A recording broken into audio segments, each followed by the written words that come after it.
Welcome to the Your Brilliant Difference podcast. It is Finka Inc here, and I'm so delighted that you have made time to be here with me today.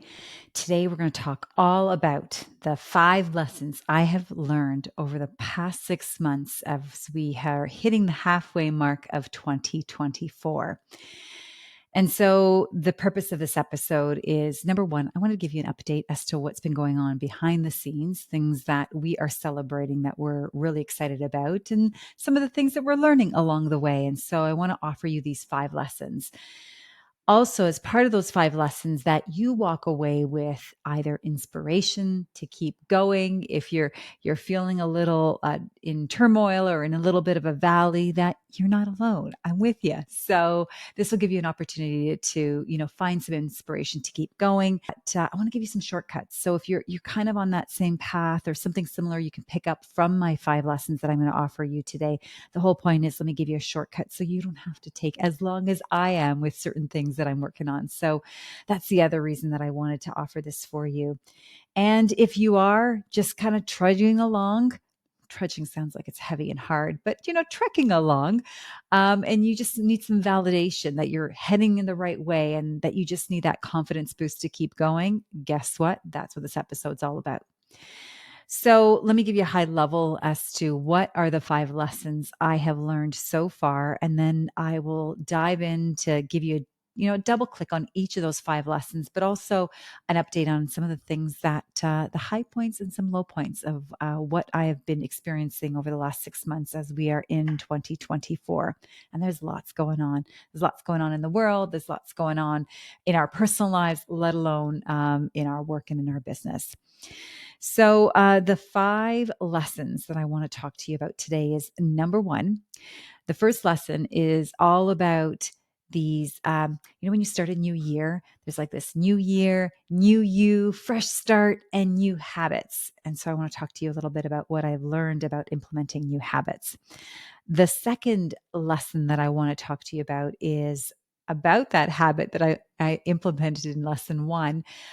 We really doubled down, or we are this year, on really engaging through LinkedIn and implementing a LinkedIn strategy. So I want to talk to you a little bit about that and how it's been going so far, so you can get some of the ins as to what's been happening behind the scenes and what my experience has been thus far.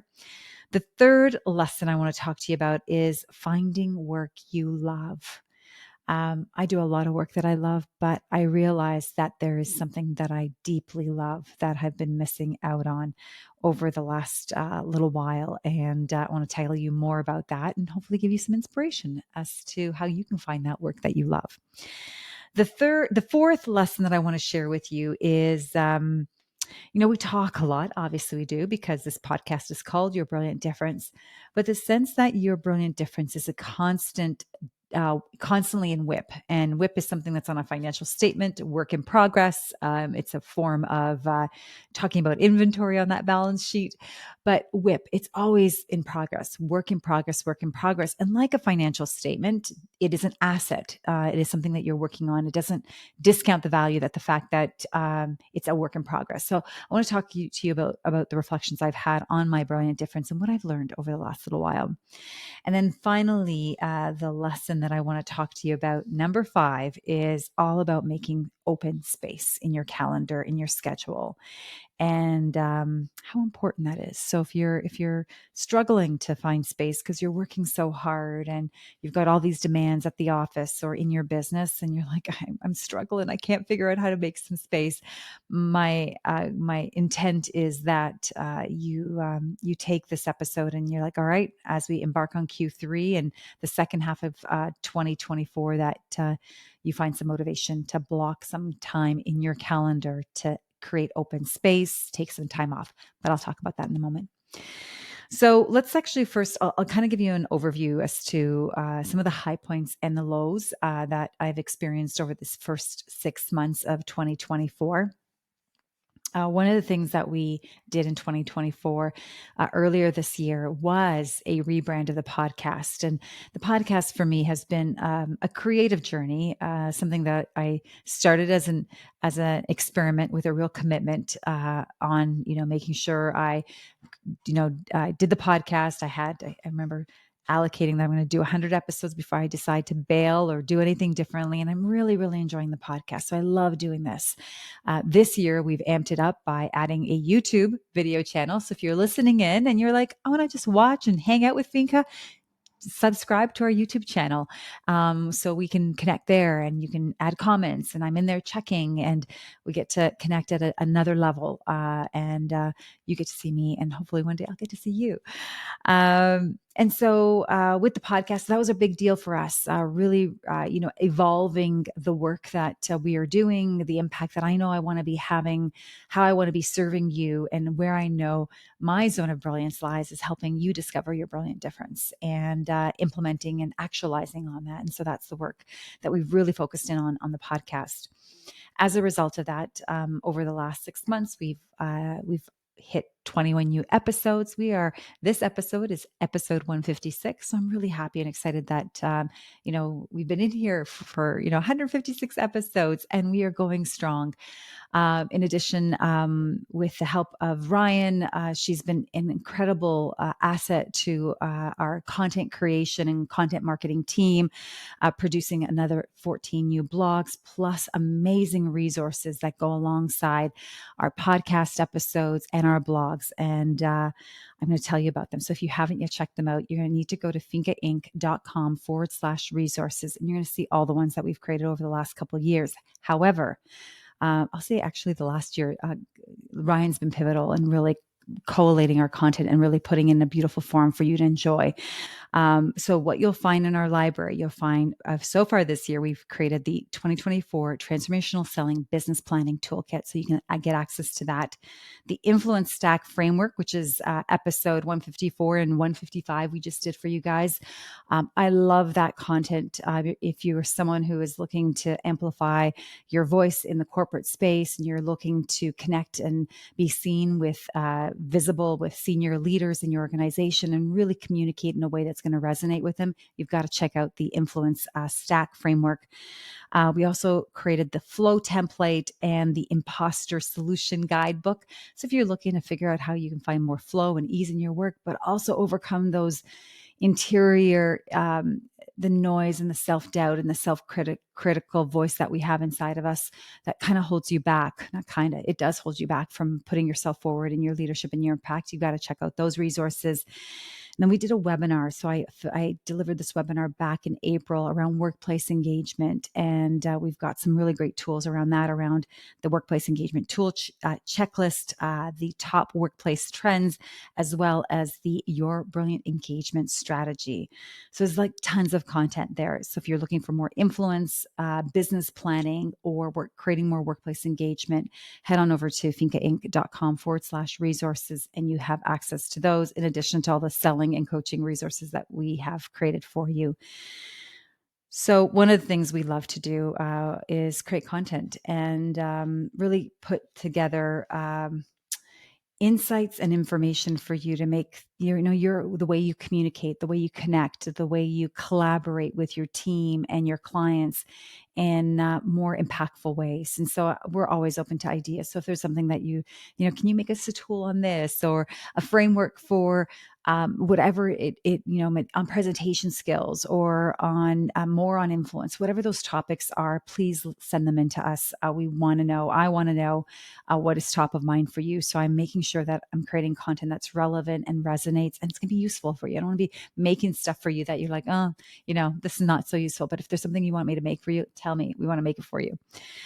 Also did 2 webinars this first half of the year. The first one, as I mentioned, was in April around the workplace engagement trends. That one was lots of fun. I loved sharing the insights and, gave 5 strategies on how you can re-engage with your team. So if you're struggling with that as a leader in an organization, check that out. And today, actually, as I record this episode, we did a self-from-love fireside chat. So I had 3 of our Self from Love members come in and talk about their business journeys. And it was a powerful conversation. And if you're interested in learning more about Self from Love, the program, but also hearing Kate Bonnycastle's story, or Jennifer Walker Gates, or Stephanie Edwards' story around how they took the leap from corporate into entrepreneurship. That was Stephanie's story. Jennifer's story was all about, she has a law practice, and now she's starting an executive leadership coaching arm of her business, and really exploring that. And then Kate's been in business for over 15 years, and she continues to evolve her offers and deepen her body of work. And so you want to hear more about how Kate is doing that, check out that webinar. We'll have those details in the show notes. So those are from a content perspective. I've been out and about delivering workshops, delivered a couple of workshops around the transformational selling framework with a financial services organization. I was out in Florida earlier in the year speaking to a group of financial advisors around their brilliant difference and how to use that to have more influence and impact in their leadership and with their clients. I facilitated a workshop using the Your Brilliant Difference framework, so the methodology, and we did a 2.0 version, and we integrated the Enneagram assessment. So I'm also certified in the Enneagram, and I love that assessment because it gives us deeper insights around the motivations behind why we do what we do. And that was a phenomenal workshop that I really enjoyed facilitating, and lots of insights were gleaned from that from our participants. And then last week, I had the honor of being out working with a digital transformation AI incubator team. And they're really super smart, intelligent, engineered, tech savvy. And they wanted to learn how to tell better stories, how to communicate to senior executives, because they've got these great projects that they're working on. And it was a great opportunity for them to talk about how to convey those ideas in a way that their executives and leadership teams can make, uber smart decisions on, should we invest in this initiative? Should we not? Because they only have a finite amount of time, and they need to be, the information needs to be conveyed in a way that they can understand and really make those educated decisions. So that was super fun. So those are some of the real big highs I had over the first half of the year. One more, I want to, on a personal level, I talked about this in one of the episodes around attending a silent retreat. I really thoroughly enjoyed that, being able to be self-reflective as a introverted extrovert. I think that's how I would call myself.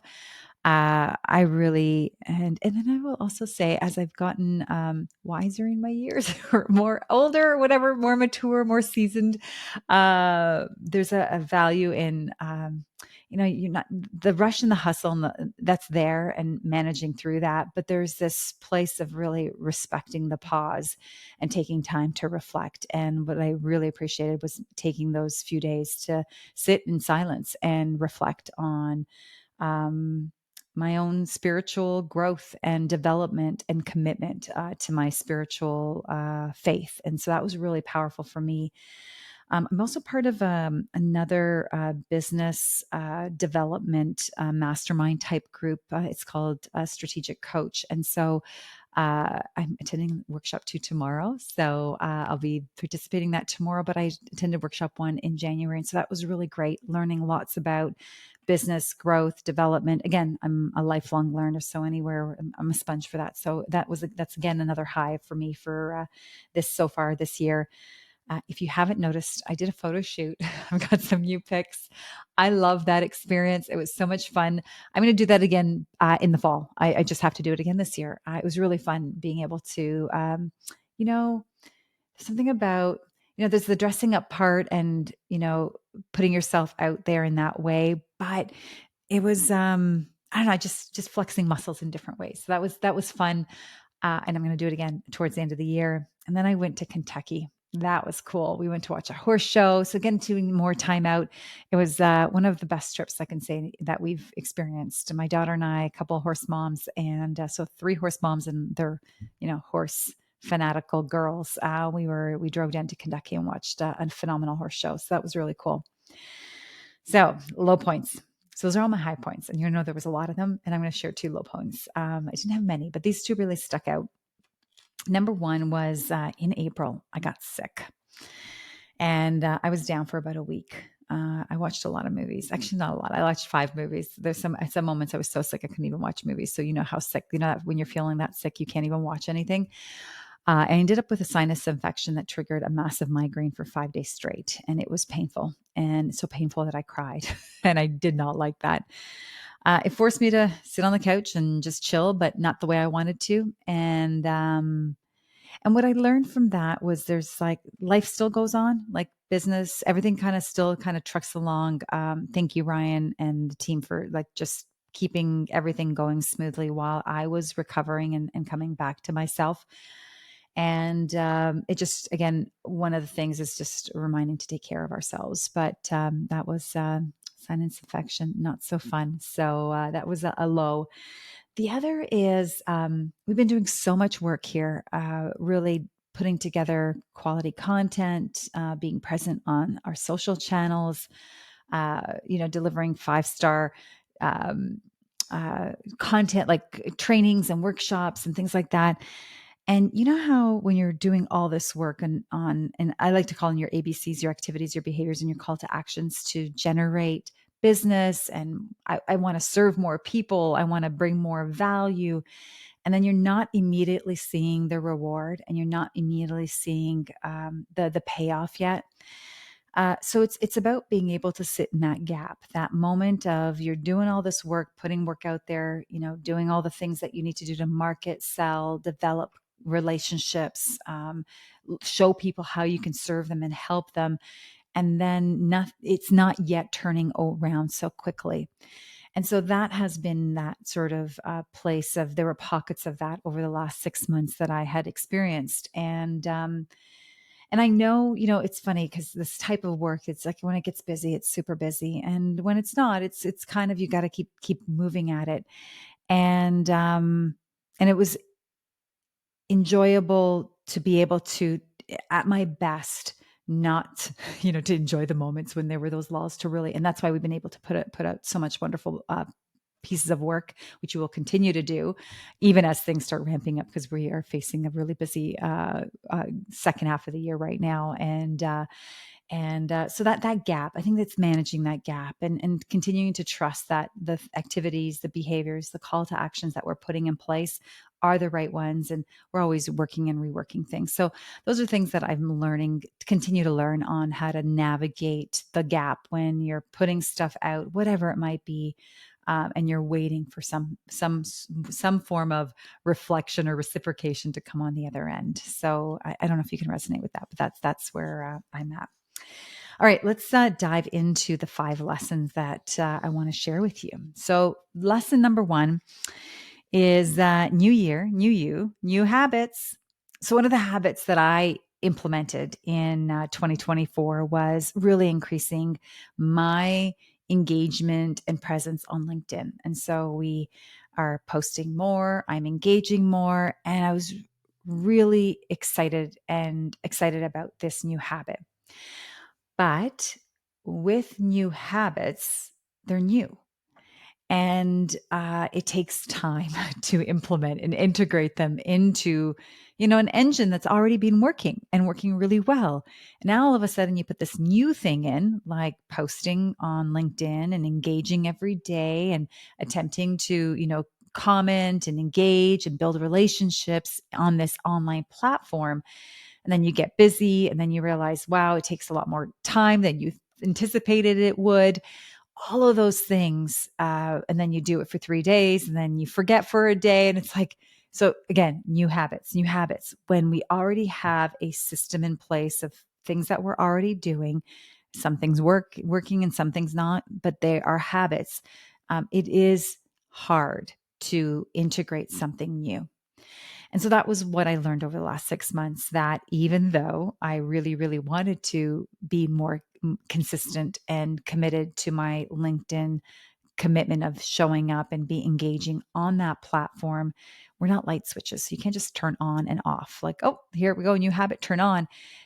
our system needs to acclimate to it. So something else, you've been filling up that space that you want to be doing that new thing with something else. And that something else, either you can consciously choose to pull that activity out. So if I chose, well, no longer to do the podcast, I'm going to do LinkedIn instead of that. That's an easy switch because that was something in, but I'm already still doing the podcast. Now I'm going to build in LinkedIn. I'm also, we're writing blogs, we're training, delivering workshops, creating curriculum, all these things that are already in place. Nothing came off the list and I added something in. And so it's kind of reworking that. The other part was seeing myself as someone who is more engaged on a social platform, which I have not. I have been and I have not been. I've had, just kind of looking at like, this is the new hat I'm wearing. So again, new year, new you version meant I'm showing up more on LinkedIn and that new habit. And so those two things of a new identity and embracing that, but also a new habit that has some rejigging into already tasks and activities that I'm already doing.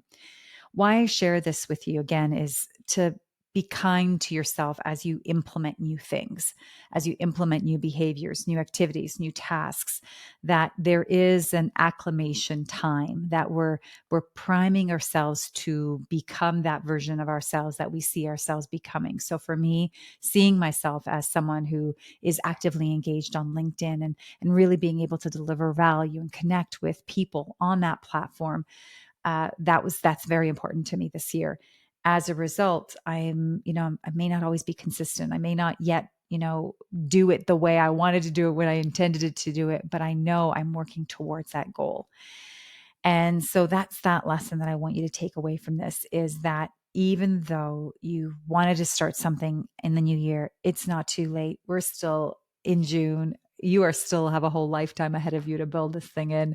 And you can get to start over again every day, even if you've fallen off for the last 3 months. So if there is a new habit, if there is a new version of you that you are looking to bring into your leadership, into your business, don't wait. You can do it. Just keep showing up. And so there's this place of being really kind and graceful with yourself, but at the same time, recommitted to show up and keep doing it. So that's my piece of advice and my lesson to you. The next is we're going to continue on that, implementing the LinkedIn strategy. So the lesson here, implementing the LinkedIn strategy, is really for me around, I was really excited about this at the start. And when you think of something new or you want to implement something new, you get really excited in the beginning. And then you start doing it and you're still excited. And then you've got that honeymoon stage. And then you get married. And then you're 2-3 years into the marriage and things start to get a little harder and a little more uncomfortable. And then they start leaving stuff on the couch or on the chair. And you're like, why are you leaving that there? That you never used to do that. Why are you doing that now? And then we start finding things to pick apart on that person. Well, the same thing happened for me with my LinkedIn strategy. It's like, oh, it's not working. So I got really excited. I was invested. I was in it. And then I got busy and then I forgot. And then, oh, it doesn't feel as inspiring as I thought it would be or I wanted it to be. And then I started feeling like I was forcing myself to show up and engage and make sure I did my, the engagement metrics that I set out for myself. And then I wanted to engage 5 times a day. And then I'm like, okay, now I'm going to engage 10 times a day. So I was trying all sorts of things. And then there were days that I felt really good about it. I'm like, okay, this is great. And then there were things that I can't find posts to engage on. I don't want to just engage on something just the fact of ticking a box. And really, for me, it's important to make sure that it's something that I'm engaging, that matters to me, and that'll be valuable to the person that I'm writing to. And so again, it was just this sort of a lot of work and time went into it. And I started losing steam. And there were moments where I didn't feel like it at all. But then there were moments where if I just took a little bit extra couple of days, then I started feeling it again. And the lesson here was, there are things that we always get excited about in the beginning. That's the whole point. You need that inspiration to get the thing off the ground. As I talked about earlier with the podcast, when I first started the podcast, I said I was going to do 100 episodes before I changed my mind from doing anything differently. And that was a way for me, because I know, my critical eye or self-doubt or, just losing steam or not feeling it anymore, that passion and excitement that you originally have when you start something new can dissipate. I know that about myself. I know that that happens. And by creating these guardrails, it keeps me honest to keep going because there are going to be days that I don't feel like it. The same thing with this LinkedIn strategy. Even though I know there were moments that I didn't feel like it, I still stuck through. And for the most part, other than, when I was down, whether I was down for the count with that sinus infection or down because I was out delivering, that constant showing up and just keep showing up and engaging in that way. I'm committed to really exploring what it's like to connect and engage and build relationships and deliver value through LinkedIn for the year. So I'm not going to turn on and off the switch. Okay, LinkedIn's not working because I'm not seeing immediate results. Let's go to Instagram, or let's do this, or let's do more blogging, or let's do an SEO. We might add more things, but I'm not going to move away from the LinkedIn until I've got the year up and I've really tested out. And so we're trying new things and new tools. We're experimenting. We might be experimenting with the newsletter feature, Sales Navigator. What else would I like to experiment? Maybe even some LinkedIn Lives for the rest of the year. So we're going to see how it goes. I'm just kind of, again, playing with the tool, seeing what is there, how it can be used, what I can learn from it, how I can add value, how I can connect with potential clients, how it can help more people, all those wonderful things. So I'll keep you posted. You keep me honest that I don't walk away from implementing the LinkedIn strategy. But again, this lesson for you is if you're working on something and you've lost some steam, go back at it. Give yourself some of these guardrails, something that's quantifiable. So whether it's a time limit or a number, frequency, whatever it is, but give yourself an honest, good try on it. I love creating these guardrails. So that way, if I had quit on the podcast, 17 episodes in or 23 episodes in or 50 episodes in, I wouldn't be here with you today. But because I committed to the 100, I get to be here with you today and I'm on 156. With the LinkedIn strategy, the same thing, really being focused on engaging there. I don't know what opportunities are going to come as a result of it or what learnings I'm going to have or what I'm going to be able to teach forward to you based on what I learned over the last year by really focusing in with LinkedIn, which I'm looking forward to next, and I'm excited to share with you. So again, set some parameters around it. Give yourself some guardrails that, you're not going to bail on an idea or a commitment that you made to yourself, but really put some quantifiable guardrails so you follow through and stay committed. So lesson number 3 is finding work you love. I found work I love. I do a lot of work I love, but one of the works that I really, really, really love is writing.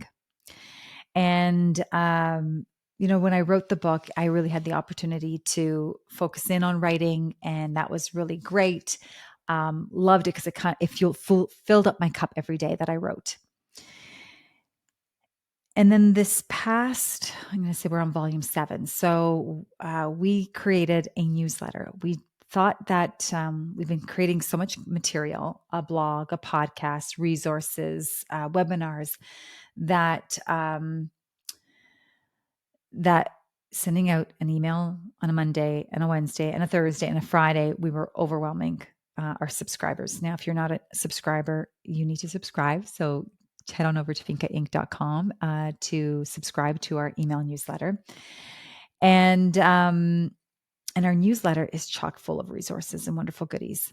And so it was a way for us to collate everything into one newsletter that you get into your inbox with all of these goodies. Now, the problem was that, oh, no, sorry, not the problem. That was great. That was the good news. One of the additionals that we added to the newsletter was an excerpt where I get to talk beyond the business. And this is a place where I just get freedom every week to talk to you about anything that's going on in my life or in the business or on our farm or just lessons learned that I want to pay forward. And it takes me about, 90 minutes or so to pull together this piece. What I love about it is I just have that creative freedom. Often I'll sit down and thinking I'm going to write one thing, and then all of a sudden I go a whole other way. And then at the end, 500 words later or 250, whatever it is, I've got this piece that I'm just like, oh, I love this. And it's like the 60 minutes or 90 minutes of writing that fills up my cup for the whole week. And that little bit of work that I love to do helps, even there's going to be things that I don't love to do that I have to get through. That work and that love of writing just fuel me so much that it's like it's like a high. It's a natural high that I get. I share this with you is because there are things that you can be doing. And I know sometimes the work that you might be doing might not be filling your cup. May not be excited and exhilarated for everything that you do, but really looking for work you love. It doesn't have to, you don't have to, your whole day doesn't have to be work you love. But I always go back to the 80-20 rule, 20%. Find 20% in your work of work you love. And if it isn't in your current job description or isn't in your current role, go get a passion project and find that 20%. I remember in my corporate role, I didn't love what I was always doing in my corporate role. I actually took a position, didn't love the position from the start. And then I had this project off the side of my desk, a passion project, and it fueled everything that I did. So if you can find a passion project, find work you love. It'll fuel the rest of your week, your rest of your day.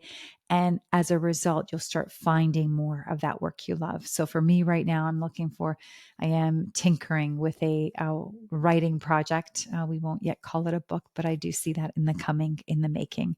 I'm saying it out loud here to you guys.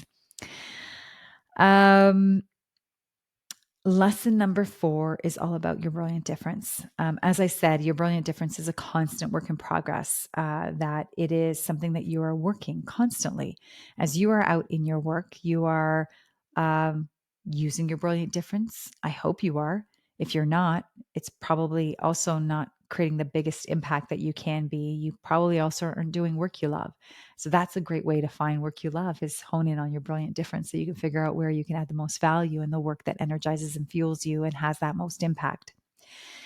What I noticed about my brilliant difference, and I've been working on this philosophy of brilliant difference for 9 years now. I could probably say it's something I've been probably working on for even longer. When I reflect on my corporate career, in my coaching and my leadership, always looking for that strength and that thing that person has, and just kind of named it in 2014. Yeah, we named it. I named it in 2014.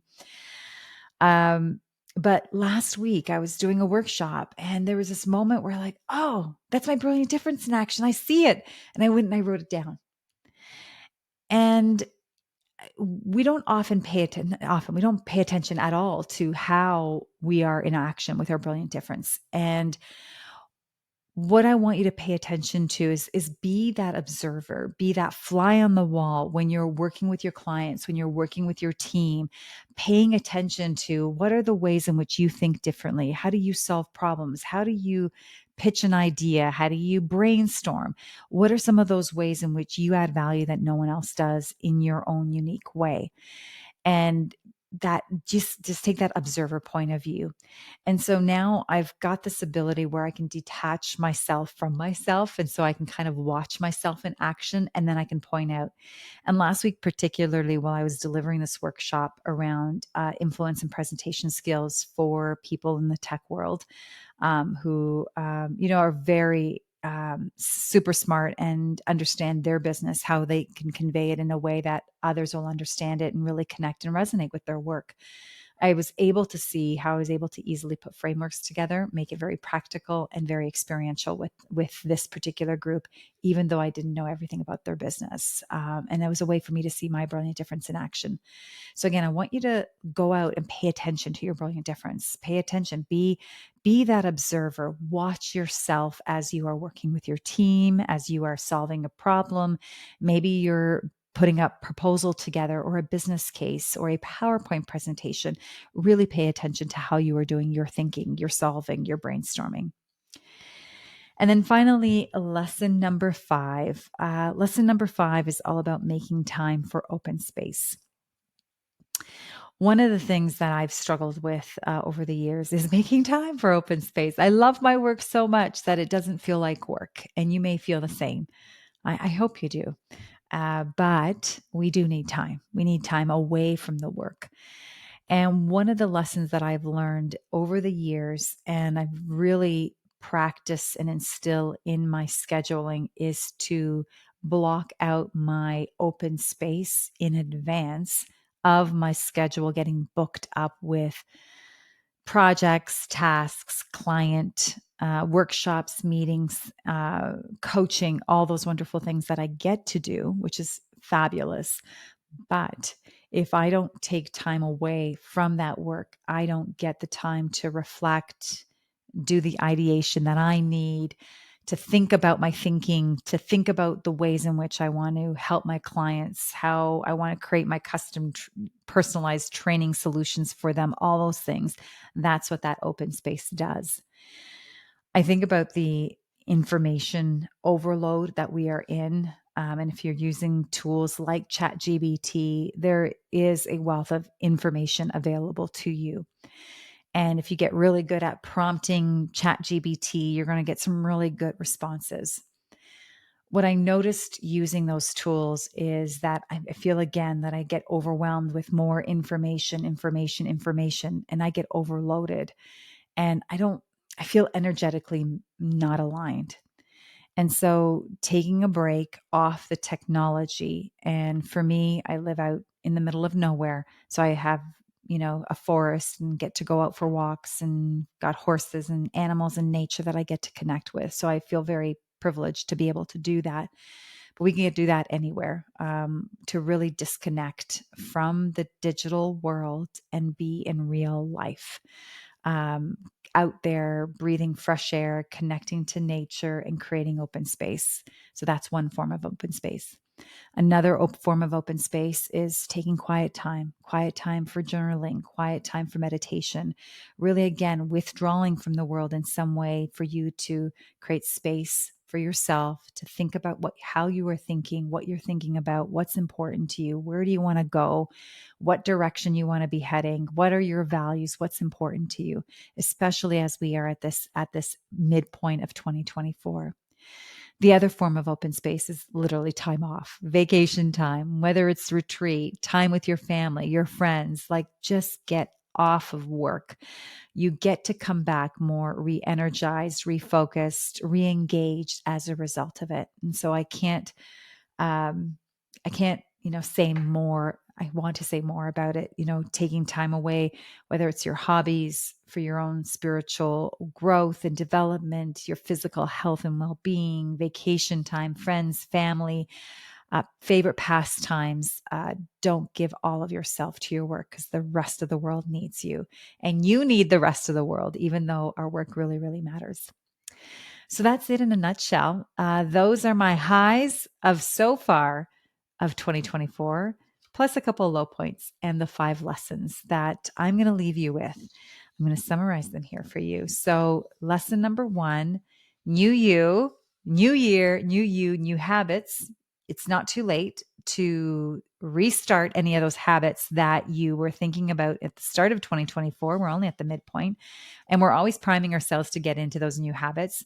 Lesson number 2 is all about we get excited about those new ideas that we start with. And I had that LinkedIn strategy. And then often, I'm going to say that energy starts to sizzle out and I'm not into it anymore. Don't do that. Keep going. Put some guardrails around it. Quantify how long are you going to stay committed to this idea so you can actually get the benefit and see something to fruition on the other side. Lesson number 3 was all about finding work you love. Find work you love. 20% of your day, of your week, of your month, allocate it to a passion project or a specific activity or task that really fuels you and energizes you. Lesson number 4 is all about your brilliant difference. It is always in action. You're always a work in progress. Practice being an observer and watching yourself in action and seeing what you notice from there. And lesson number 5, making time for open space. Open space so you could, away from work, so you could be more introspective, reflective, and thinking about how you were thinking and where do you want you to go. I was already talking. I was just still talking in third position there, in third person. So here's what I want you to do. Every week we publish a Your Brilliant Difference newsletter. It's called Find Your Brilliance. We summarize the podcast, a blog for you. We create some resources and you get to learn a tidbit around beyond your business. I'd love for you to sign up for that newsletter. Head on over to finkainc.com/newsletter so you can subscribe and so you don't miss the oodles of value that I and my team with Ryan here that we get to produce for you. So you get the best tools and resources. So you get to bring your brilliant difference out into your work, into your leadership, and into your impact. I look forward to connecting with you next time. Bye for now.